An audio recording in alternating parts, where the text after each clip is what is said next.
What is up, you guys? Welcome back to my channel, and if you're new here, just welcome. My name is Gemma Jade, but today we are going to be discussing fairies, ghouls, and demons. Oh my! So as you can probably tell, I am not in my house because I've moved and there's an echo. I don't have any of my stuff set up, but I thought that consistency with my videos and maintaining my 2 video a week schedule would be a bit more important than the background. I'm gonna take care of it, guys. I've filmed here before. And I just wanna say too, I appreciate all of the love and outpouring that of happiness and light that you guys have been sending and all the prayers. So thank you so much. I love and appreciate all of you. So obviously I have a huge interest in everything paranormal and also everything fae and fairy related. I wrote my first book, Missing the Fae Theory, based on a theory that I have about how the fae could very well be responsible for the missing people in our national parks here in North America and really in any dense and terrifying woods and forests throughout the world. So ghouls, in my opinion, are those pale creatures I keep bringing you all videos about, but that isn't the only accepted definition of them in this particular community, and I'm on the fence most of the time with it anyways. Like, I'm not sure if they're ghouls or not. It's just in my head, that's what I think of when I see or research about those pale entities, but that remains to be seen. There seems to be a fascination with these entities though, and I was always under the impression that that started during the medieval era in Britain and across the pond there, but recently I've come to realize it goes back much further than that. It seems to me that most of the people, myself included, who have had that same impression most likely got it from all of the television and movies we watch regularly where these so-called fairy tale creatures are real and roaming, mostly free, through the streets and whatnot. You guys know what I mean, right? I talked about so-called mythical creatures, entities, and energies at length in my first book and in my second one as well. Pixies, trolls, goblins, gnomes, ghouls, etc. And the main point I tried to get across there, aside from, of course, their connection to the missing in the woods, is that all of these quote-unquote legends and fables come from something true. Something true somewhere. Whether or not they are an extreme stretch of the imagination or not is for the individual to decide. So grab onto your magic wands and sprinkle some pixie dust all over your bed. It's time to delve deeper into the legends of fairies, ghouls, and demons.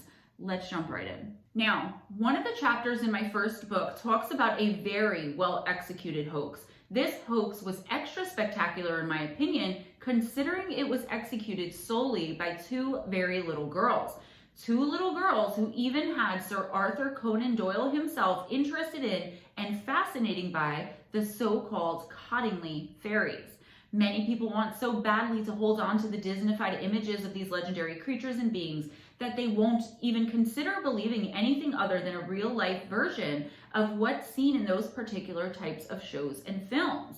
The reality of the situation, though, is so much different than anything we could ever begin to conceive, guys, and especially nothing that we would ever want to show or teach our children about. And I talk about that at length, too, in my first book. It's mysterious, unknown, evil, and downright terrifying sometimes, and is almost never a beautiful and tiny little winged creature sparkly dust all over the heads of sad children and making them able to fly away.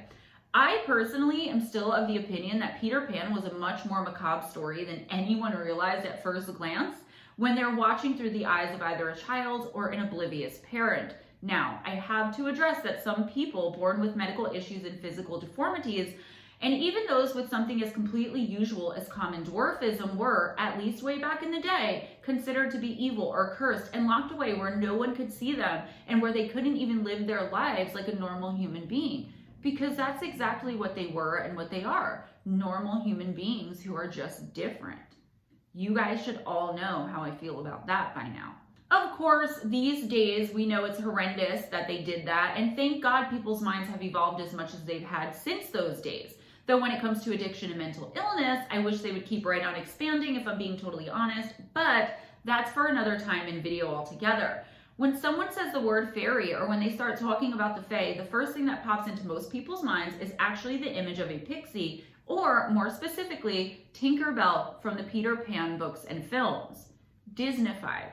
In actuality, though, the most commonly cited fae being or creature, if that's what you want to call it, is the gnome. The term gnome in most of these cases means literally that. Exactly what most people think of when they think of that particular word. It's almost as though one of these beings walked right out of the aforementioned Disney stories, right off of someone's front lawn or out of their backyard gardens. The image is that of a very small humanoid or human-like being, complete with tiny, oftentimes red cap and little booties, gnome clothes, if you will. Tales of encounters with these specific creatures go back to the beginning of time, and that fact alone, or even coupled with the fact that the images we use in fairy tale stories are 100% accurate, should be enough to make even the most skeptical skeptic think twice. And then they should think again as to why that is. Why or how did Walt Disney, did whoever get it exactly right? Why is the image the same no matter where the gnome is sighted or encountered? Because it's real. So guys, this first encounter is a bit gory, and I do warn you, but I felt it necessary to include it here because of the point it makes is one that backs up something I have been saying all along, and that's that these beings aren't from here, and that's why we haven't been able to find any evidence of, or at least nothing definitive or credible, ever in the history of our existence that they actually exist. I posited the theory that they come in through some kind of portal or vortex or something and remove their own dead, or the deceased entity somehow becomes a part of the ether, the earth. I'm not really sure which or like how it works, but we're not finding cadavers. We're not finding bones. And people who say they are, every time it's DNA tested, it proves to be false. Now, there may be an instance or a few, right? I'm not saying it's never happened because I don't know everything. If you have different information, please feel free to email me or put it in the comments below. As always willing to learn, guys. We've got to expand our minds. Our first encounter happened in 1913 in a rural town called Farmersville, Texas. Our witness is a man named Sylvie Latham, who claims that he and his two brothers were out working on their cotton farm one evening when suddenly their dog started behaving in a very uncharacteristically aggressive manner. It was snarling and barking at something in the distance that the brothers couldn't immediately see from where they were. The men at first ignored their pet, having decided it was just getting worked up or overexcited about some regular animal or another. But as the barking and aggressive behavior steadily increased and became worse by the minute, they finally decided to go and see what all the fuss was about. By this time, it wasn't just the dog, but many of the other farm animals were behaving in the same overly aggressive or seemingly fearful manner. It was the eldest brother, whose name was Clyde, who went to investigate what was happening, and he quickly yelled back to our witness, his brother Sylvie, and their other brother, that the animals were being disturbed by, quote, a little man, end quote. Of course, the brothers went running over, and when they got to the spot where Clyde and the dogs now were, they were met with an astonishing sight. The humanoid figure was diminutive at about 18 inches tall with dark green skin. It was wearing a large pointed hat on its tiny head. It wasn't doing anything though, but standing very still with its hands at its sides. Our witness said of the encounter, quote, he didn't seem to have any shoes, but I don't really remember his feet. His arms were hanging down just beside him, like they was growed down the side of him. He had on a kind of hat that reminded me of a Mexican hat. It was a little round hat that looked like it was built right onto him. He didn't have any clothes. Everything looked like a rubber suit, including the hat. He just stood still. I guess he was just probably scared to death. Right after we got there, the dogs jumped on him, end quote. But guys, here is where the story gets even more interesting. Allegedly, the dogs tore this little creature to shreds. They tore it limb from limb, but there was no blood, there were no guts, and there was no bone left behind. Nothing, nada. The body turned into a sort of mist and just disappeared and blew into the wind. In 1919, just a few years later, another witness reported seeing some sort of fairy procession, only it was these gnomes that were sighted under the light of the moon that night. Our witness, whose name was Harry Anderson, said that he was only 13 years old, and he was, for whatever reason, either outside or looking out of his bedroom window. Details are scarce with this one, sorry. But I think he was outside as I went further. So he saw 20 or so little humanoid figures, all wearing leather knee pants with suspenders. Unlike the previous account, though, these creatures had extremely pale skin, not green, as mentioned above by Sylvie Latham. These beings were all walking in a straight line and chattering to one another, either in some indistinguishable or unknown language or a language that our witness couldn't speak. They did seem to be completely oblivious to our witness. They marched right by him without skipping a beat or even seeming to notice that there was at least a set of eyes on them and that at most someone was standing right there watching them. I believe he was out in the open, like I said, and clearly seen by them because of how he describes them not seeing him. The way it was worded made it look like he should be otherwise obvious to these beings as they passed by him. The Fae are super private beings, and I often wonder, after I read this, like, why didn't they do anything to him? You're not allowed to just look upon a fairy procession unless they were somehow doing this in between worlds, which, guys, that's why I wrote a whole book on it. That's why I have videos, multiple on my channel, on missing persons mysteries about the Fae. They fascinate me, and there's so many unknowns, things that we can't possibly know, not at least until we figure out portals and other dimensions and all that type of stuff. Gnomes are known to especially be ornery, not only with other Fae, but with human beings as well. And I would go as far as to say especially with humans. They are not our friends. I really don't know, though. The encounter ends with a procession of gossiping gnomes marching right past him under the light of the full moon, and he just goes inside and goes to sleep. I don't know. And I hate when that happens, but I can only report to you what I have. Now, as I mentioned earlier, in my opinion, the pale humanoid entities I have been discussing with you all lately in a short series of recent videos here are, in my opinion, a type of ghoul. I also believe zombies are a type of ghoul as well. However, while researching for this video, I came across another type of ghoul, and that's what I'm going to share with you all right now. So just bear with me, because you know I like to dig deep and get into the history. So first, I want to talk about the alleged definition, the history of them as they are by this definition, and then get into the encounters with them. So, the literal definition of the ghoul goes all the way back to the old and ancient religions and myths of early Mesopotamia. It's also a creature that appears quite often in Arabic religions. I would say Muslim religions. I don't want to be offensive, guys, but it said Arabic religions, so that's what I wrote. Allegedly, the nomads from Arabia would interact with the early Mesopotamian civilizations, and they would tell stories to each other about the creatures of not only their religious texts, but that they had come across in their travels. The ghouls we are speaking of and discussing here are the ones who have very similar traits to something called gallow demons, which were supposedly part of the underworld who carried their victims. Whether it be human beings who are alive or the souls of the recently deceased is up for debate and completely up in the air, but they would drag them down into the underworld and devour them regardless. Arabic mythology has very similar tales of ghouls as well. The book Arabian Nights is where most people, scholars included, get most of their information on ghouls, besides, of course, religious books and texts. So the story of the Arabian Nights is a series of stories and texts that has a very unique perspective on these creatures and their origins. It is said, though, that the English interpretation of these works, which were originally written in Arabic or recorded in Arabic, aren't entirely accurate, but that isn't really necessarily why we're here today, so I'm not going to get into all that. I bring it up only because it's said that these semi-modern and somewhat loose interpretations led to what we have come to know ghouls today, what we've come to know as ghouls. So in the overlap, we do have some things that are entirely accepted and agreed upon by both cultures, and that's that ghouls are humanoid and that they most often hang around the human realm in places long abandoned by us.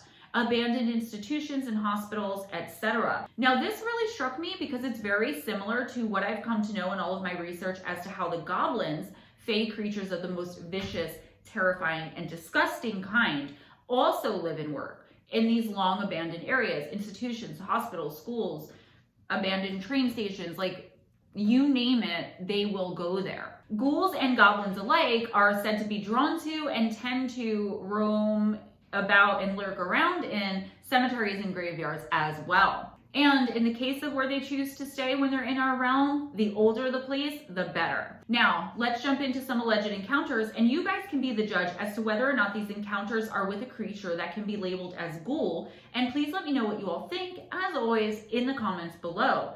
One more distinction I would like to make, and that I almost forgot about here, is the difference in appearance of the creature that's called the ghoul, according to European translations and the allegedly original Arabic stories and texts.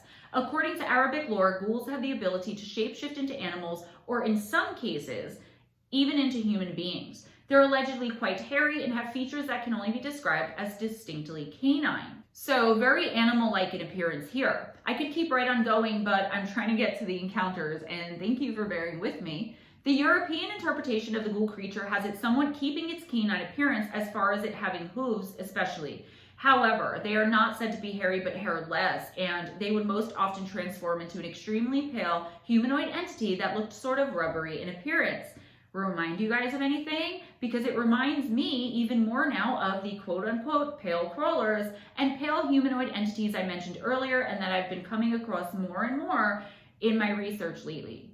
That's why I've been bringing you so many videos about them. So ghouls always devour their victims and are said to be able to, depending on who's doing the retelling of the story, not only to shapeshift into that person, but also by devouring their brains to be able to obtain, possess, and take over their memories.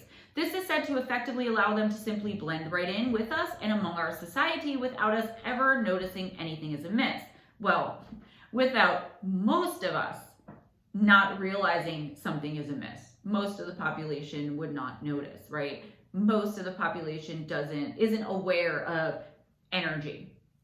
A ghoul is oftentimes associated very, very closely with the jinn. I had a hard time finding an old school encounter, but I have a feeling we're going to be revisiting ghouls and all of their legends and myths very soon, but it's up to you all if you want to hear it. Let me know and I'll bring you a full video on the subject, both from modern day and in ancient lore as well.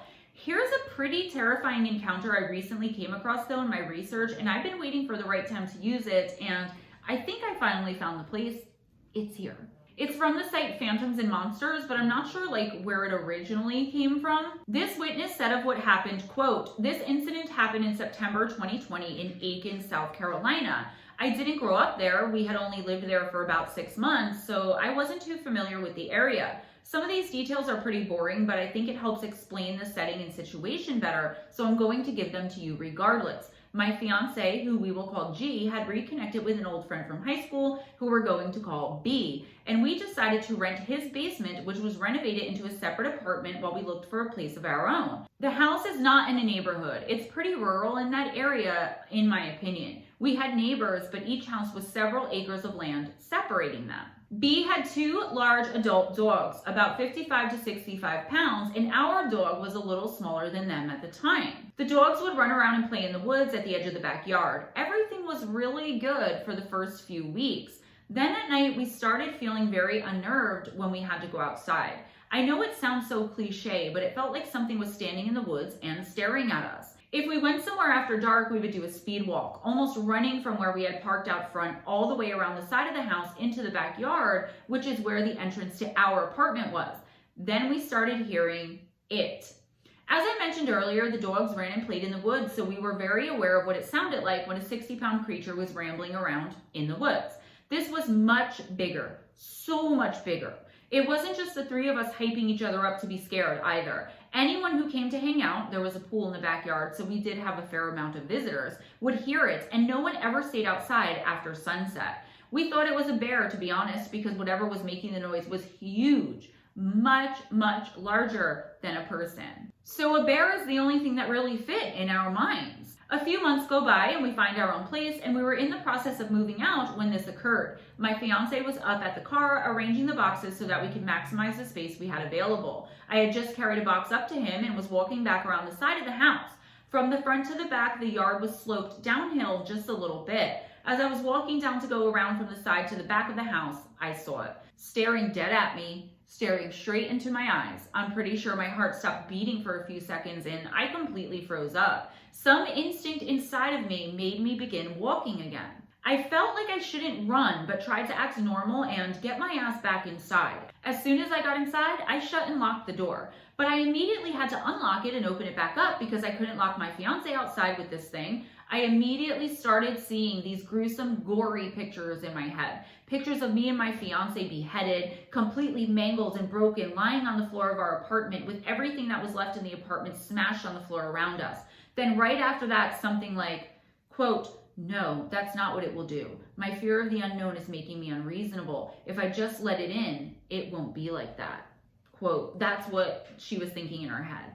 I kept having the weirdest urge to basically invite it in, which was absolutely absurd because the door was cracked open. Honestly, even if it had been shut and deadbolted, if that thing wanted in, I'm pretty sure it could have gotten in. I was torn. I wanted to call out to my fiance, but I didn't want to startle this thing by yelling. I didn't want my fiance to come rushing down to the door and have that thing spring on him and attack him.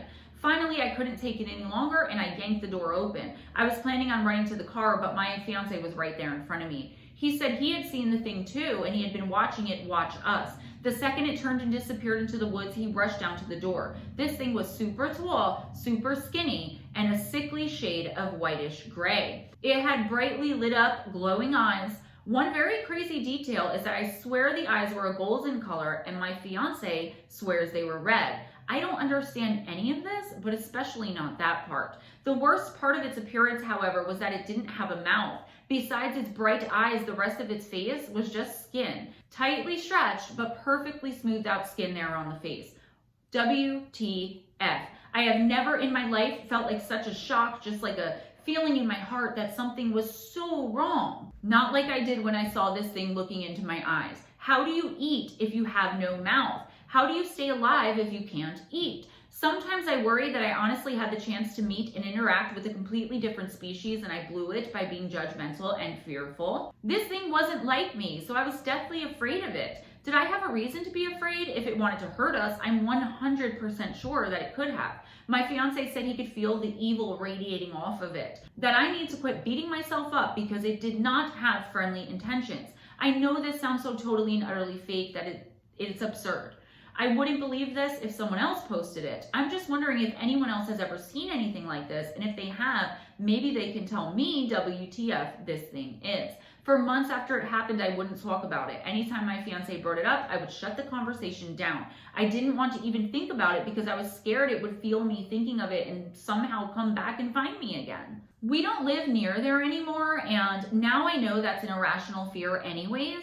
I've never told anyone about it, and neither has my fiance. I couldn't bear to spill my guts about it to someone I'm close to. Not about this situation. It would destroy my relationship with that person, and I don't want that to happen. I don't have many people that I'm close to, and I would prefer to keep those I have, end quote.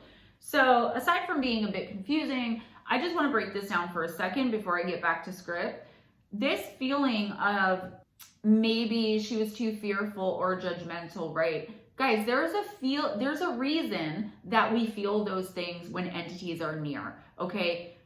We are very aware as human beings, just on a primal level, of energy, okay? That's why when you meet a person, and I say this all the time, like say your best friend introduces you to a friend of his, and this person, everyone loves him, you know, good guy Bob, but you get this weird kind of vibe off of good guy Bob, but you don't want to say anything because everyone else seems to love him and you'd probably look like the a-hole, but at the end of the day you find out good guy Bob's like a bank robber or a serial killer or whatever, right?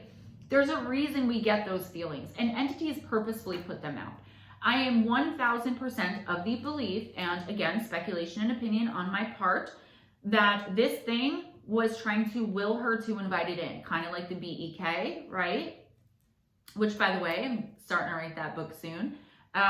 It was trying to will her to invite it in. And I very, very much believe that she was seeing what would have happened had she let it in, and the being knew she was seeing that.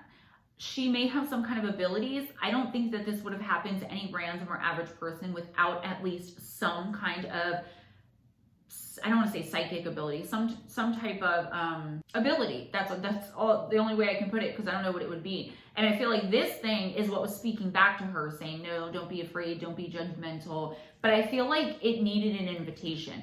And that's coming up a lot lately in my research with dozens of entities I've come across. And I am going to bring you a lot more on that. Because to me, like even with the BEK, that's the most interesting thing, right? Of course, because it's very reminiscent of the vampires we see and hear about on TV. So like I said, that was an absolute mouthful, that encounter, but I like it. And I included it here because it's very detailed.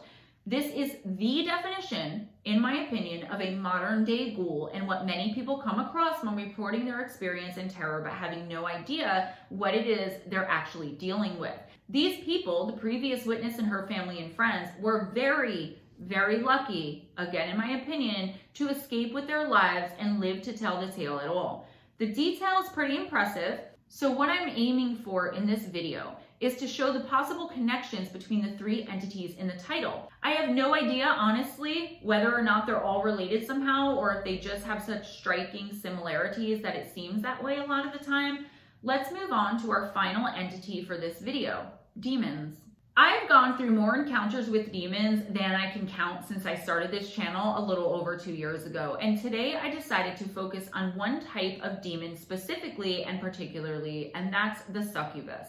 The succubus demon is a relatively unknown entity both in the world at large and also in the paranormal community here on YouTube. Sure, we all know the name and what it means, but there's much more to a succubus demon than her ability to sexually assault unwilling and unwitting victims in the dead of night, male victims. So much of the time they seduce these men and they coerce them into willingly complying and engaging in sexual acts with them. So they make the man basically be agreeable to the assaults.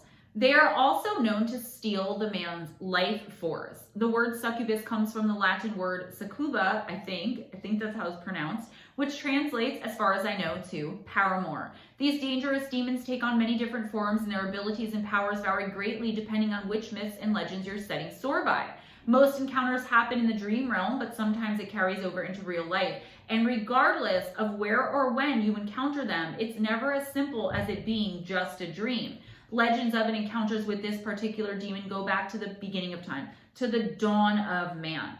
They're ancient and their magic is not only dangerous, but oftentimes deadly as well. While they mostly don't kill their victims outright, they do it slowly over time, draining their life force energy as they go along. Men who are seemingly otherwise healthy are mysteriously dying in their sleep with or without having ever reported anything paranormal, and oftentimes that they're victims of a succubus.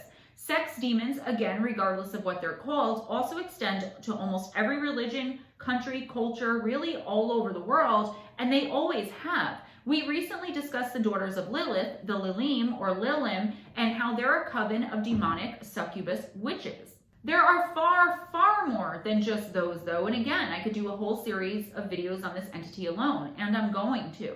Many of the legends have the men explaining that the experiences with these demonic witches is pleasurable at first and in the heat of the moment, much unlike the incubus demons who sexually assault women on a seemingly far more regular basis, because again, and in my opinion, based on my research, women can get pregnant, women can carry on a line, a birth line, if you will. So a lot of the time we're able to be impregnated by otherworldly entities and supernatural creatures, quite unfortunately, if you ask me. For reference, just look into the hybridization and seeding programs being carried out by the Greys, the Reptilians, and so many otherworldly and extraterrestrial creeps and entities. So I found this very old account of someone having allegedly dealt with a succubus demon, and it happened in the 11th century. The victim was a man named Gerbert of Aurillac, who actually went on to become Pope Sylvester II from the year 999 to 1103. The legend has it that when he was a young man, he happened across a beautiful and alluring woman who said her name was Meridiana. The mysterious woman offered the young man all of the sex and lust-filled sin he could ever imagine, want, and or desire.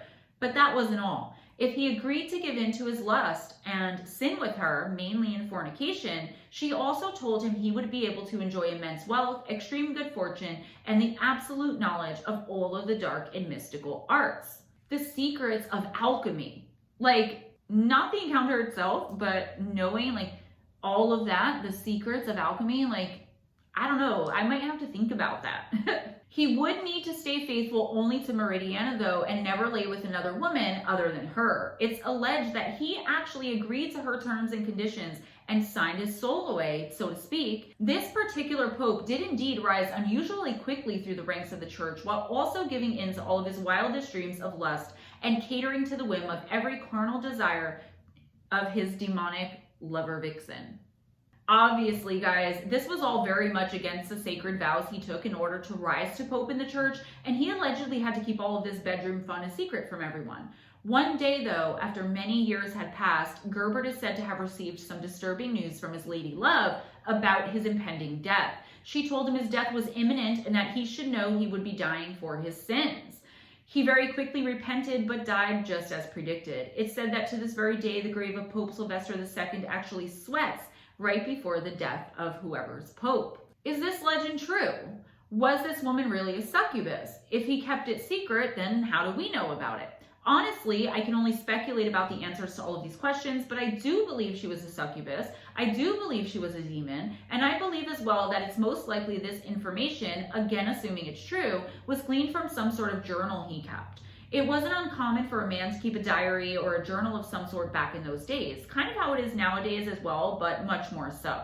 Let's do one more encounter of the succubus, and then I'll try to tie this all together as best I can for you, all right? Please also let me know in the comments or by shooting me an email any connections you all make between these three entities as well, because I always appreciate your guys' ideas, opinions, and input. So our next alleged victim of a succubus demon way back in the day is that of a man named Johannes Junius, who was burned at the stake for witchcraft in the 17th century. It was 1628 to be exact, and right before he was executed, he made a shocking admission of guilt. He claimed that 4 years earlier, in 1624, he was seduced by a woman. This was no ordinary seductress, though, as the woman demanded that he immediately get on his knees and renounce God. He had immediately done so, and then taken what he described as, quote, a warlock name, end quote. It was the name Krix, K-R-I-X. He claims to have been provided with his own familiar and claimed to have been too frightened to deny the woman or decline any of her subsequent offers. He then became, quote, hopelessly and helplessly involved, end quote, in the world of witches, and all that allegedly comes with it, or came with it at least, back in the day. Guys, just a side note here, we are talking about a demon coven and not actual witches here. And this is a lot of the reason why even modern day witches get a really bad rap and are constantly being accused of being evil and close associations with black magic and or the devil. Magic has no color, but works through the witch's intentions. But you all know that, right? I'm sure you guys know that. Johann said he would travel by way of winged hellhound and that he was forced to attend many black masses and dark Sabbaths. He adamantly denied, though, ever having sacrificed a human being despite the desperate pleas and threatening orders of his newfound lady love. This time in history, when oftentimes random people were being accused of witchcraft, often had the men accusing succubi demons of being the reason for whatever evil misdeeds were being placed upon them. So if they cheated on their wife, the woman they cheated with was a succubus demon.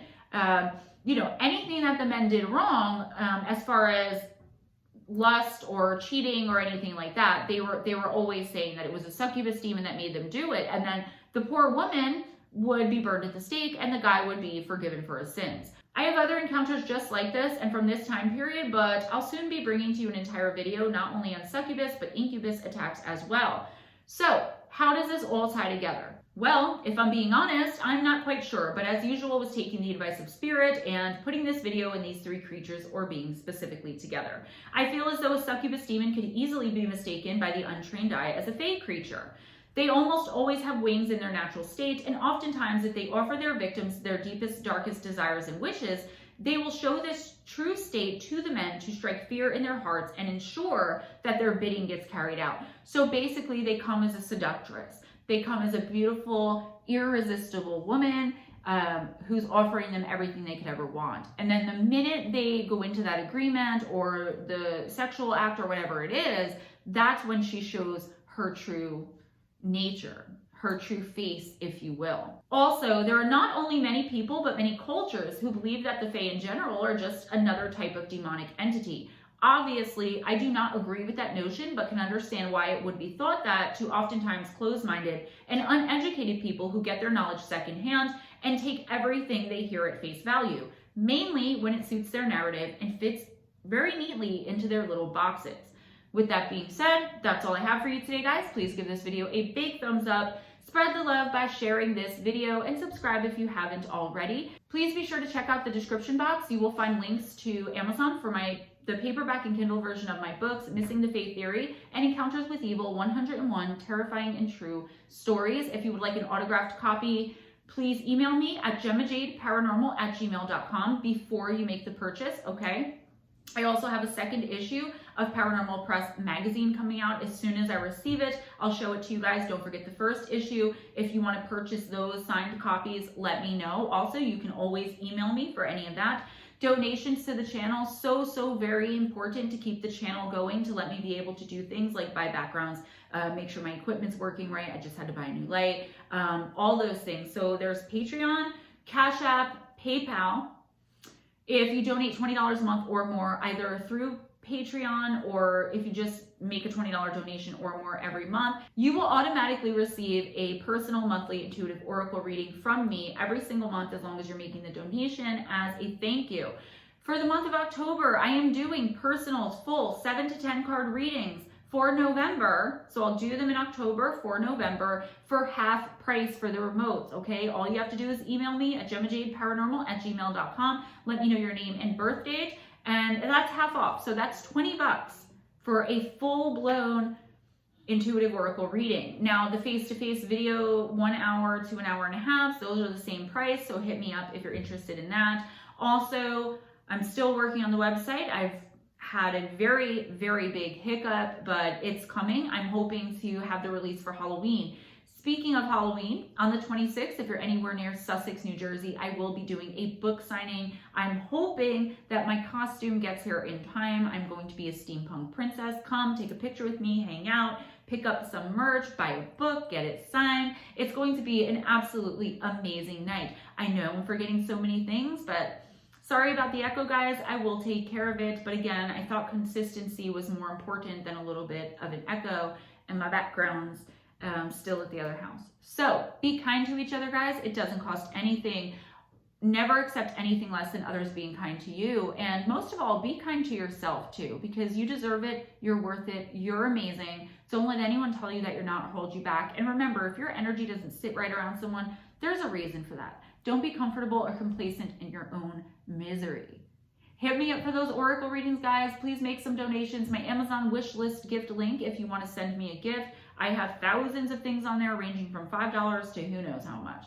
All right. Always go in grace, smile at a stranger, and I'll see you guys next time. Bye.